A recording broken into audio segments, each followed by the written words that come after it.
Mistério, no nome de Jesus, amém. Você pode falar comigo e diga assim: Pastor Eli, diga assim: você é bem-vindo nesse lugar. Agora fala assim: Pastor Eli, fala assim: prega. Saúde os irmãos com a paz do Senhor. É muito bom nós estarmos aqui nessa noite. Os irmãos podem se assentar. Primeiramente, eu agradeço a Deus. E quero também trazer um abraço carinhoso da família renovada, do outro endereço, que nós temos 3 endereços. O do Jardim Vitória, nós temos do Meridota e temos aqui da Rua Anhanguera. E somos uma só família. E também, em relação à vida do meu querido pastor Leandro, a Kelly, realmente eu fico honrado por saber que vocês estão bem. A saúde espiritual dessa igreja é muito especial. O trabalho que Deus confiou na vida de Leandro e da esposa tem sido uma visão crescente. Isso é fruto da dedicação, da obediência e estar apaixonado pela obra de Deus. Quero também trazer aqui o meu carinho especial da Sueli. Numa das quintas-feiras temáticas, ela me ministrou sobre família e foi muito acolhida, com muito carinho. Ela pediu que eu externasse essa saudação especial. Mas vamos tratar do assunto na qual o Espírito Santo nos inspirou nessa noite, que é falar sobre evangelismo, falar sobre as oportunidades que devemos usá-las para pregar o Evangelho, em tempo e fora de tempo, porém, com sabedoria. Nós temos que ter entendimento que nós possuímos a mensagem que liberta o pecador. Nós temos uma palavra de boas notícias. O Evangelho, ele justifica em Cristo Jesus o passado, o presente e o futuro. Nós não trazemos um Evangelho de condenação. Então, todas as vezes que vamos abordar alguém, ou falar na igreja, ou falar fora da igreja, ou no relacionamento pessoal, ou no evangelismo pessoal, nesse contato profissional, de amizades, aonde você trabalha e dentro da onde você estuda, não se esqueça, você ser portador de uma transformação que mudou a tua vida, vai te inspirar a trazer palavras de amor e palavras que levem a pessoa ao entendimento do arrependimento, da oportunidade, da graça que ele está tendo, e você está sendo um veículo. E nunca querer convencer alguém para ir para o céu, justamente porque o inferno é aquele momento que você fala simplesmente para trazer medo na vida das pessoas. Quando você fala de Jesus, você tem que revelar o amor de Jesus. Amém? E assim, eu quero dizer assim em poucas palavras o meu testemunho. Hoje eu estou vou fazer 60 anos agora em agosto, e por sinal nós vamos ter um culto ali de gratidão a Deus. Eu comecei a minha vida com 8 anos de idade também. Meus pais se converteram, meus pais eram católicos e praticantes do espiritismo, minha família, e se converteram e a nossa casa foi transformada completamente. Eu sou o filho caçula, que até hoje mantive dentro da minha família a preservação do Evangelho. Eu não vou dizer isso por orgulho não, mas a única pessoa que não se desviou do Evangelho foi a minha vida. E depois nós voltamos a reconquistar os que estavam fora. E uma das prioridades que nós sempre demos era a reunião de oração, nessa simplicidade que eu vejo aqui, como é na nossa igreja, as mulheres orando, os homens orando, o Espírito Santo tendo liberdade de falar, veio uma palavra profética para a minha vida: você é um homem escolhido e você vai ser um pregador da palavra de Deus. E eu me recordo muito bem, falo isso com liberdade, se a Sueli estivesse aqui eu falaria também. Eu me converti no Evangelho Quadrangular, quando tinha as tendas em Bauru. E através de uma mocinha, eu fui para a Renovada. E lá não deu certo o namoro, tudo mais, mas lá eu fiquei. E lá, eles me enviaram para o seminário, em 1976. Terminei o seminário, vim para Bauru, me apresentei ao presbiterato da Renovada, assim era a composição da época. Eles não tinham interesse de crescer para outros lugares. Então eu pedi licença: posso ser enviado para um outro ministério? Você pode. Falei: olha, meus pais são dali, eu posso? Pode. Você está abençoado. Mas quando você voltar, você retorna para cá. Então eu fui, e o meu pastor da época era o pastor Ulisses, na Renovada. E lá na Quadrangular era o pastor Jaime Palharim. Falei: pastor Jaime, eu estou aqui para assumir o ministério. Eu gostaria de ser enviado ao campo. Olha, estava esperando por você. O senhor pode orar. Ou você vai para Porto Velho, ou o senhor vai para Ibitinga. Só ora a Deus e vem aqui daqui uma semana, você decide isso. Ele era o superintendente, o secretário executivo da igreja. Fui, voltei, falei: pastor, eu quero dizer para o senhor que o Espírito Santo me dá a liberdade da decisão para Ibitinga. Então eu posso abrir trabalhos de Acanga para cima. Ele falou assim: então tudo bem, você vai para Ibitinga. Mas eu queria saber, pastor, o que o senhor vai me dar para me ajudar? Eu vou te dar um microfone e um amplificador. E você não me apareça aqui num período de 1 ano, não quero te ver a tua cara. E eu fiz o que ele me mandou, peguei e fui embora. Chegando lá, aluguei um salão, não tinha ninguém. Por muitas semanas preguei só para cadeira. Por muitas semanas. Teve algumas semanas que não tinha cadeira. Pregava e Deus começou a agir.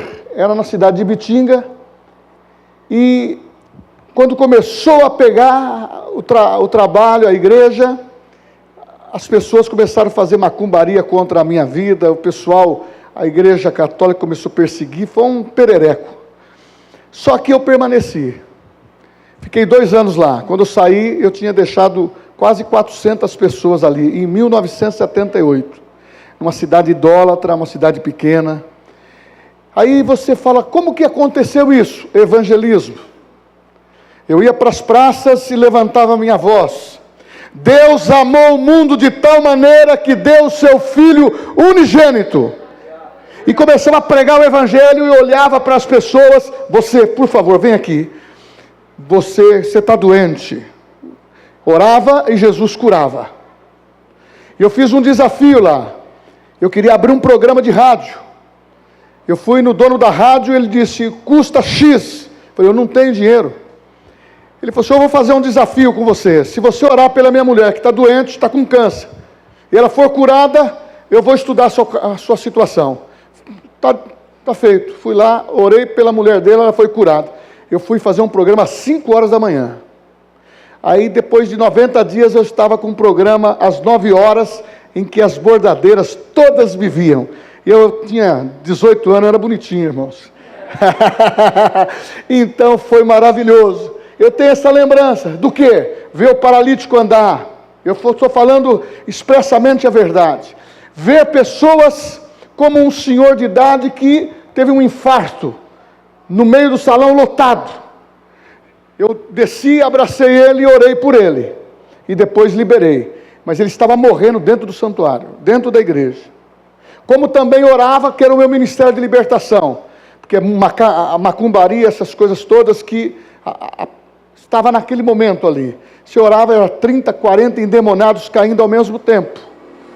Então eu vi como que o poder de Deus pode usar um jovem, pode usar uma pessoa. E muitas vezes nós nos limitamos. E eu quero te dizer o seguinte: você só vai usar desse expediente da unção e do poder de Deus, quando você compreender o que está escrito em Atos 1:8. Lá diz: ser-me-eis testemunhas de poder. Este é o segredo. Principalmente nós agora, com essa mensagem, o vosso pastor trabalhando com os temas de libertações, de edificações para a igreja. Hoje, a revelação do jeito que está vindo. Vocês estão num plano, num nível alto, na compreensão do Evangelho. E você começa a entender que o poder habita em você. O vitorioso habita em você. E aquilo que você usar na autoridade do nome de Jesus, vai acontecer. Se isto for necessário, diz a Bíblia em João 14, eu vou criar, eu vou fazer. Então milagres, a manifestação sobrenatural do poder de Deus, é você que vai se permitir ao ser usado pelo Senhor. Então eu estou falando aqui para jovens, adultos, mas também quero te dizer que chegou o momento da igreja. Chegou o momento da igreja. Estes são os últimos dias que nós temos que entender que esse espaço de tornar conhecida a vontade de Deus para as pessoas é nossa responsabilidade. De pregar o Evangelho, levando a salvação com boas notícias, é a nossa responsabilidade. E a igreja renovada, pastor Leandro. Então diga comigo, eu amo a minha igreja. Eu amo o meu pastor. É desta maneira que você tem que abraçar a visão, para que seja um propagar da palavra com eficiência. Eu posso te dizer, eu tenho muitas experiências em Cristo. Estou agora formando aí 60 anos, estou disposto a pregar o Evangelho, mas eu estou preparando pessoas para estar nas linhas de frente, justamente porque está no momento dos jovens assumirem as posições, porque são fortes. Está na hora dos experientes estarem na retaguarda, para que possam avançar. E você que não prega, mas você pode financiar, você pode dizimar e você pode ofertar, porque o que você não faz, outros vão fazer. E nós estamos num momento muito sensível da igreja, em que precisamos abrir a nossa boca e falar daquilo que nós estamos apaixonados. Eu falo para vocês, eu prego como se eu estivesse pregando pela primeira vez. Eu sou apaixonado por pregar a palavra, por ensinar a palavra.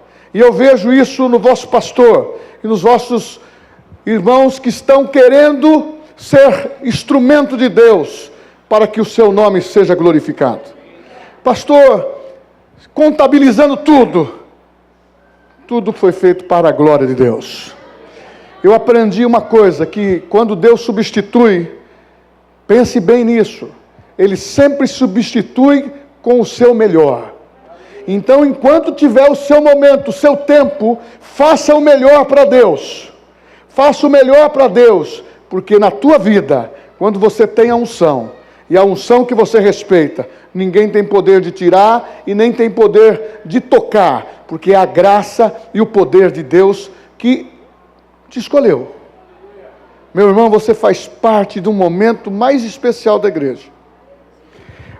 Vamos ler comigo Romanos capítulo 10.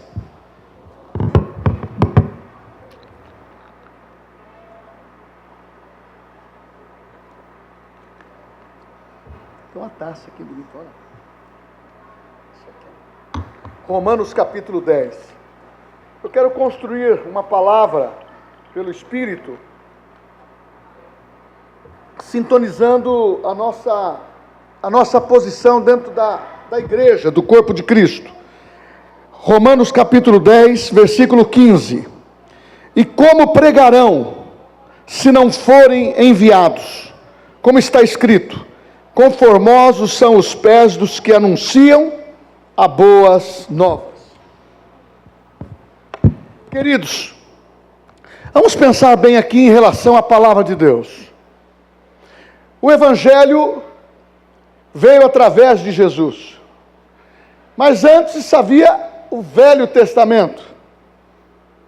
Você percebe que no Velho Testamento o povo judeu, o povo hebreu é exclusivista. Eles queriam a bênção de Deus só para eles. Você se lembra de quando Deus comissionou Jonas para pregar em Nínive? Ele disse: eu não vou. Ele fugiu do plano de Deus. Fugiu. É um homem de Deus na direção errada, porque não quis obedecer a Deus para que uma nação, um povo estrangeiro, se convertesse e aceitasse o Deus Todo-Poderoso. Você conhece a história de Jonas. Eu estou apenas ilustrando para a introdução, que no Velho Testamento havia uma visão exclusivista, mas desde o princípio, Deus já estava pensando na universalidade, Deus estava pensando na humanidade.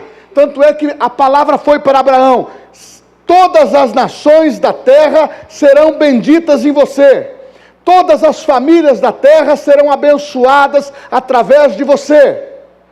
Porém, esta mensagem foi resistida por muito tempo. E você viu o exemplo de Jonas. Mas você vê na Bíblia o próprio Jesus dizendo: eu usei a viúva de Serepta, era gentílica. Eu não vou dar mais nenhum sinal a não ser o sinal de Jonas, que permaneceu na barriga do grande peixe por 3 dias e 3 noites. Dessa mesma forma, o Filho do Homem permanecerá no seio da terra pelos 3 dias e 3 noites. Ele já estava mostrando que havia uma intenção no plano de Deus. A Bíblia diz que Deus conhecia o sangue do seu próprio Filho antes da fundação do mundo. Então o plano de Deus não era só para os judeus. O plano de Deus era para envolver todas as nações da terra. Você vê aquela mulher cananeia que diz, corre desesperadamente e fala para Jesus: a minha filha está endemoniada. Ela estava desesperada. Ela se compara como um cachorrinho para comer as migalhas que caía da mesa do seu Senhor. Isso significava: eu não sou digna, porque são os judeus que têm essa promessa, mas essas migalhas, me ajuda. E Jesus disse: vai para a tua casa, sua filha está liberta. E ela era cananeia. Isso estava demonstrando que o amor de Deus, ele não faz acepção de pessoas. É isso que eu quero trazer agora como mensagem para você que faz parte de uma igreja. Nós que entendemos que é o corpo de Cristo. Conformosos são os pés que anunciam as boas novas. Não tem exemplo melhor do que a parábola do bom samaritano para dizer isto. Em Lucas capítulo 10, versículo 30, alguns versículos, fala que certo homem estava indo no caminho de Jericó. E percebeu que um moribundo estava à beira do caminho. Um homem que havia sido assaltado. Perceba a história. E ele estava ferido, precisando de ajuda. E ele foi assaltado. Agora lembra-se bem, o ladrão veio para roubar, matar e destruir. Mas Jesus veio para dar vida e vida em abundância. Em 1 João ele diz que o Filho de Deus se manifestou para desfazer as obras de Satanás. E quando aquele homem estava ali, passou o sacerdote e não deu atenção. Passou um levita e não deu atenção. Isso significa que existe assaltantes, no mundo espiritual existe Satanás que quer destruir, mas no mundo espiritual e em nós existe Cristo, que quer dar vida e vida em abundância. Como crerão se não há quem prega? Precisa alguém falar.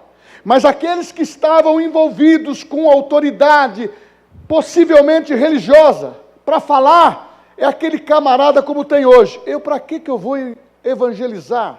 Eu vou me expor? Eu já sou salvo. Eu vou ficar discutindo? Não. Pregar o evangelho não é discussão. Pregar o evangelho é falar pelo Espírito Santo uma palavra de vida. E esta palavra, ela toca o coração do pecador. Produz arrependimento. E esse cidadão muda de rumo. Ele se arrepende e quer uma nova vida. E você fala com o pecador com amor.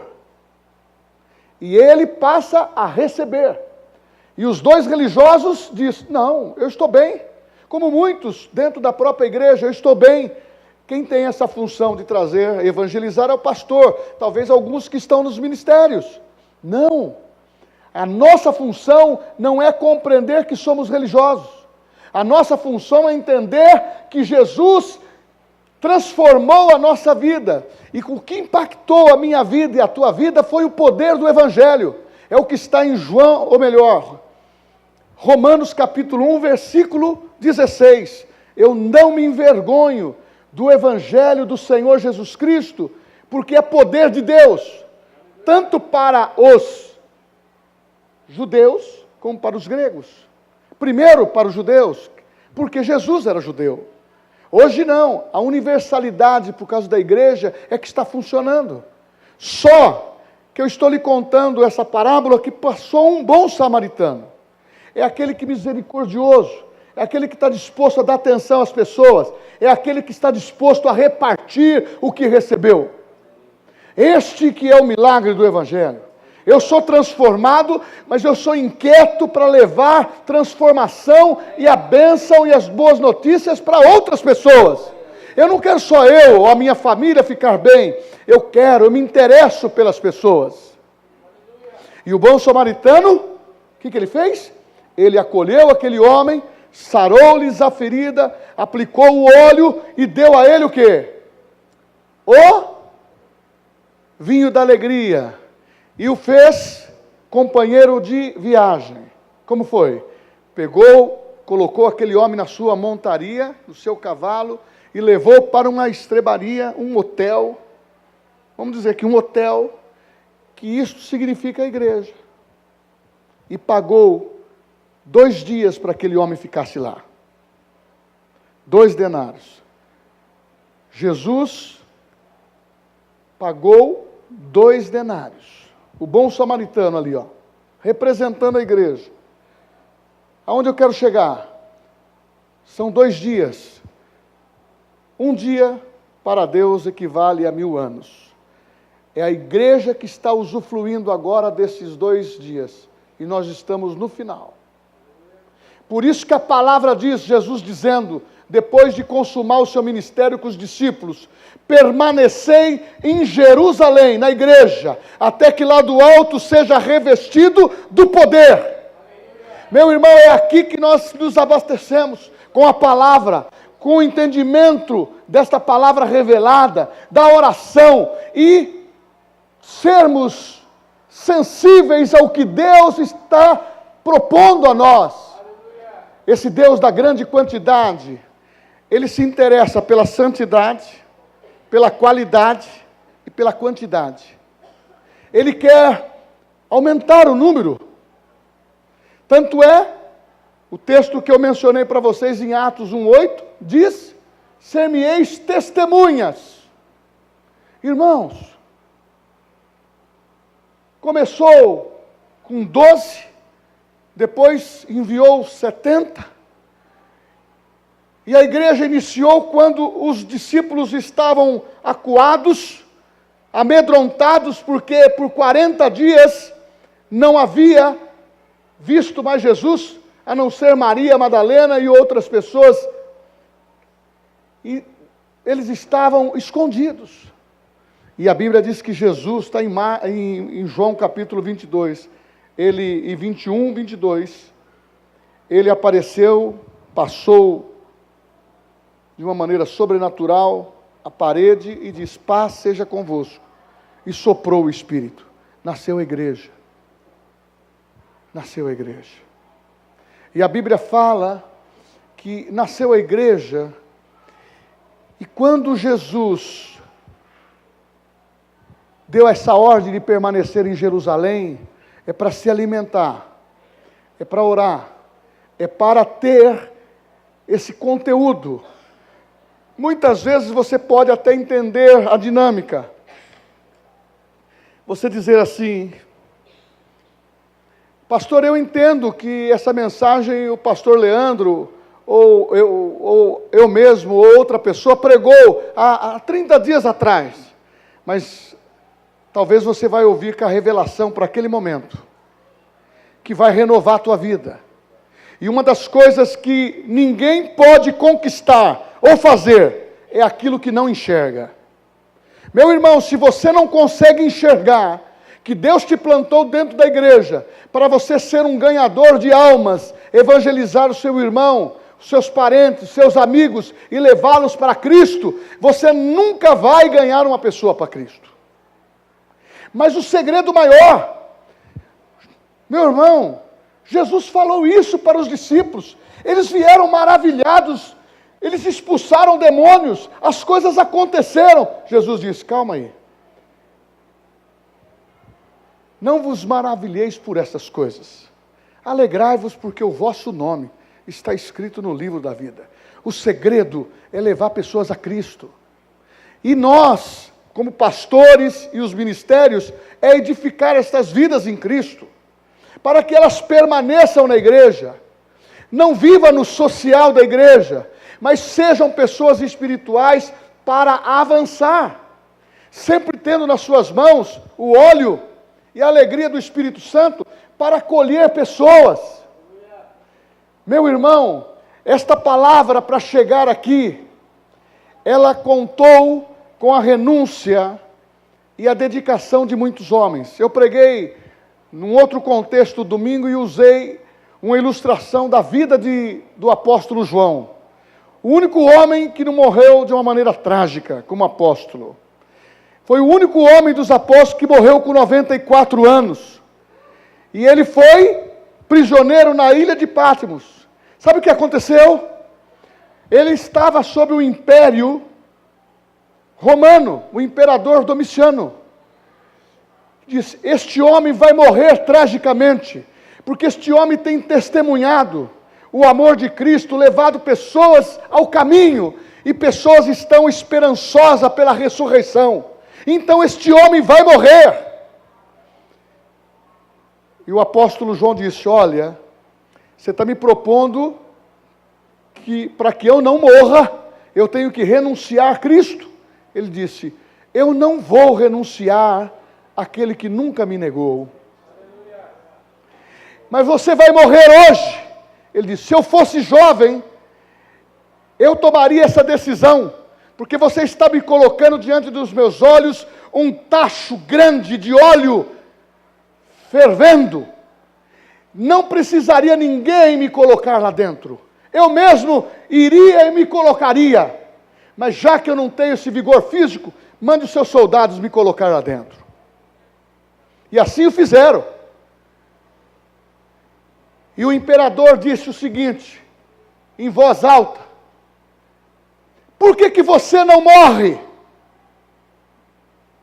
Ele estava dentro do tacho, queimando.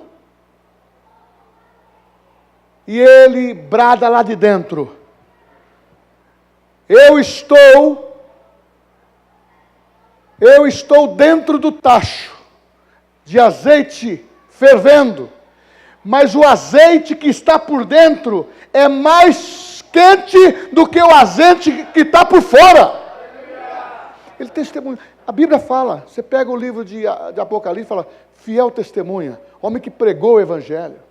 Meu irmão, por que eu estou dizendo isso? Muitos deram a sua vida para pregar o Evangelho. Hoje não. Hoje você pode pregar nas praças, nas igrejas, em casa, e você começa a perceber o mover de Deus. Você quer ver a operação de Deus muito mais aqui na tua igreja?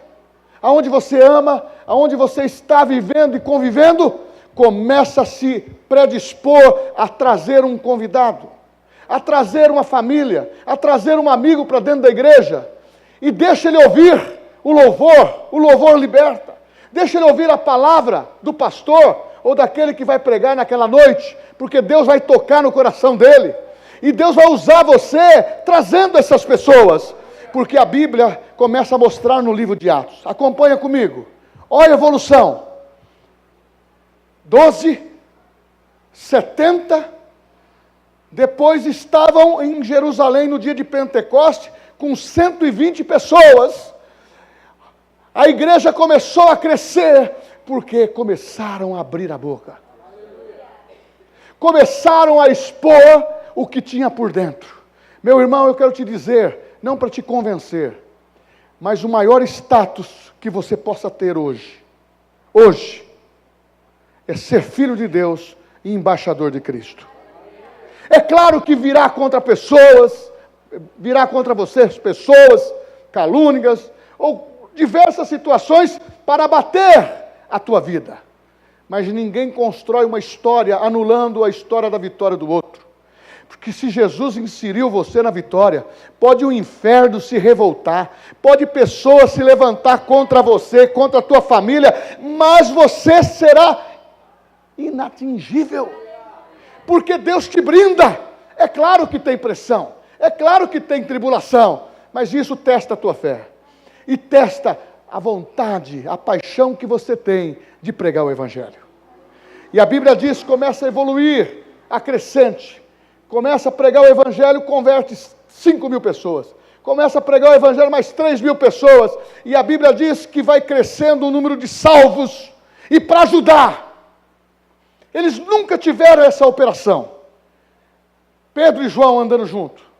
Foram para o templo, no mesmo lugar, orar, se abastecer. Uma pessoa pede-lhe uma esmola. Eu não tenho ouro, eu não tenho prata. Mas o que eu tenho eu te dou. Em nome de Jesus, o Nazareno, levanta e anda.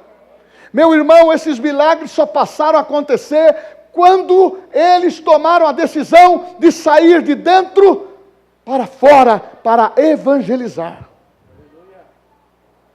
Meu irmão, vai vir pessoas dos 4 cantos da cidade para frequentar aqui, porque Deus quer usar a tua boca. E uma das coisas mais maravilhosas que nós podemos ver no Evangelho é saber que nós devemos abençoar o nosso ministério renovado e todas as outras igrejas para que realmente feche os botecos, feche os terreiros de Umbanda, o centro espírita, e que entre o Evangelho, entre a igreja, e nós tenhamos condições de estar atendendo mais pessoas. E o número de salvos irão acrescentado. E eu vou terminar, porque o tema é amplo. A Bíblia diz, em Atos capítulo 9, 31, diz assim, e a igreja, na verdade, crescia.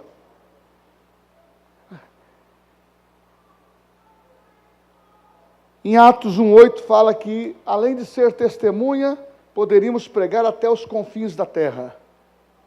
Irmãos, eu vou te dizer uma coisa, para nós falarmos no finalmente. Se eu estou enxergando pessoas sendo salvas, pessoas sendo tocadas pela mensagem que nós pregamos, quantos acreditam que nós temos essa mensagem de poder e transformação? Então, meu irmão, as nossas igrejas estarão cheias. Não por um evangelho fraco, mas pelo um evangelho de poder, de unção. E eu faço aqui um paralelo. Quem Deus quer usar? Isaías capítulo 6 disse, Pai, o Senhor está contemplando esse quadro todo, e Deus, talvez, estou conjecturando, estou pensando aqui, e Deus falando com o filho, filho, eu já tentei de tudo para esse povo, o povo de dura serviço. Já fazem 400 anos que nós não nos falamos mais. Houve uma interrupção de Malaquias ao início do nascimento de Jesus, em Mateus, de 400 anos. Eu não tenho mais falado com este povo, é de dura serviço. Eles têm medo de mim, eu tenho mostrado o meu milagre, eles têm medo. o pai disse: não há nenhum justo sequer mais. O filho, que é o verbo, disse: pai, eu estou aqui. Eu estou aqui, pai. Eu me disponho. Eu quero ir. Envia-me a mim. Eu vou. Sabe por quê, pai? Eles precisam de uma pessoa, um libertador, um salvador, que seja igual a eles. E eu quero ser igual a eles. Eu quero ganhá-los para ti novamente, pai. Nações, tribos, eu quero ganhá-los. Eu vou. E ele veio. E a sua mensagem foi essa. Simples. Arrependei-vos e crede no Evangelho. E eu termino dizendo, no momento ápice da vida de Jesus, a entrada triunfal de Jerusalém, e o povo dizendo: glória a Deus nas alturas e paz na terra aos homens de boa vontade. Bendito é o que vem no nome do Senhor. E jogavam palmas, jogava tapete, flores, para que o mestre passasse. E ele começou a chorar em cima do jumentinho. Por que choras? Porque este povo que me louva com os lábios, o seu coração está distante de mim. Este mesmo povo que falou: bem-aventurado é aquele que vem no nome do Senhor, 7 dias depois estava dizendo: crucifica-o. E Jesus aceitou isso. Sabe por quê?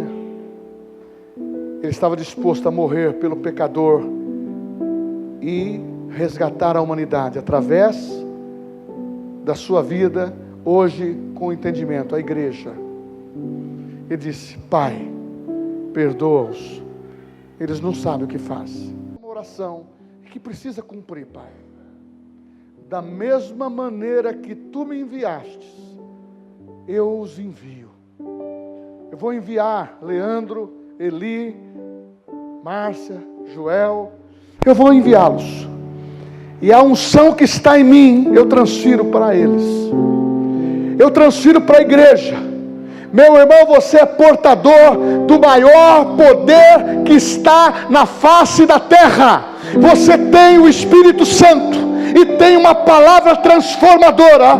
É uma palavra de autoridade. Que o que você fala, acontece. Porque você mudou a tua confissão. Você confessa a palavra. Você crê na palavra. E sabe quem é dono da tua vida. Vamos ficar em pé. Se você entende sobre isso, evangelismo é fazer um pouquinho de sacrifício. Tem o projeto Tem alguns trabalhos. Eu vejo lá como que a nossa vida é intensa, é cansativo. Dos ministérios, pessoas que trabalham, pega e rala mesmo. Em outras palavras, cansa. Não desfaleçais as obras de vossas mãos. A vossa obra terá uma recompensa. Está na hora de você dizer para o Espírito Santo: eu estou aqui e sei a diferença que eu vou fazer nesse lugar. Eu amo o meu pastor e a mensagem que ele transmite, a visão que ele tem. E eu quero ser um portador desta palavra. Trazer uma família, trazer uma pessoa e se colocar à disposição. Feche seus olhos. Primeiramente, você que está aqui pela primeira vez ou está participando dos cultos e não aceitou Cristo como Salvador pessoal e quer aceitar nessa noite, ter a sua vida transformada, eu vou te dizer uma coisa para você: não tem coisa melhor. Vale mais um prato de hortaliças aonde há Jesus, onde há amor, do que um boi cevado aonde há ódio. Ele diz: eu te amo, eu te perdoo, venha como você está. Tem alguém que quer receber Cristo como Salvador? Levante uma das suas mãos, eu vou orar por você. Tem alguém? Todos aqui? Então, como igreja, são salvos, glória a Deus. Dentro do evangelismo, acompanha curas, os dons fluem dentro da igreja. O pastor opera muitas vezes no ensino e também no evangelismo. Aonde ele vai, Jesus cura. E aqui você tem que começar a entender que porão as mãos sobre os enfermos e sararão. Tem alguém doente aqui e quer receber uma cura? Nós vamos orar por você. Eu e o pastor Leandro vamos estar orando por você. Tem alguém? Amém. Glória a Deus. Se você não foi batizado pelo Espírito Santo, nós pregamos o seguinte: batismo no Espírito Santo com evidência de línguas. Se você não foi batizado no Espírito Santo e quer tomar posse desta promessa que Deus já concedeu, levante uma das suas mãos, nós vamos orar e você vai ser batizado com o Espírito Santo. Glória a Deus. Você continua com seus olhos fechados.